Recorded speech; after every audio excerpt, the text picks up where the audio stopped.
Hello, Martin Baker here. It's Friday the 15th of May 2020 and I'm at the show centre and factory. We've been manufacturing and installing now for a couple of weeks following the government guidelines for manufacturing and construction, but we're really pleased to have opened the show centre. So I wanted to show you around the show centre so you can see how safe it is. It is now open, but please note this is strictly appointment only. Do not just turn up here. We're inviting between 3 and 4 clients or families each day, and in between those we are doing a full clean down.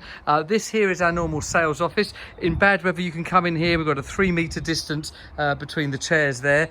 In between each visit we are shutting this gate and we're doing a full clean down of all the touch points. But on a day like today you can see we can open up all of the doors and everything's nice and open. We can keep our distance from you yet still have a good conversation, and you've got the show centre to yourself to enjoy. 5.5 metre building there, a 6-metre building in the corner. This is a 6x5. Again, in bad weather it still works nicely with the canopies and the rooms here.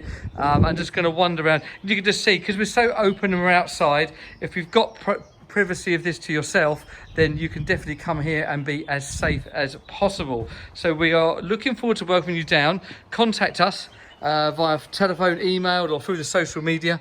Let us know that you'd like to be added to the list and we'll get you into the diary, and making you as safe as possible to come down, enjoy our buildings, see and discuss everything that you need for your garden room project. I hope you're all safe and well, and we look forward to welcoming you here very soon. Thank you.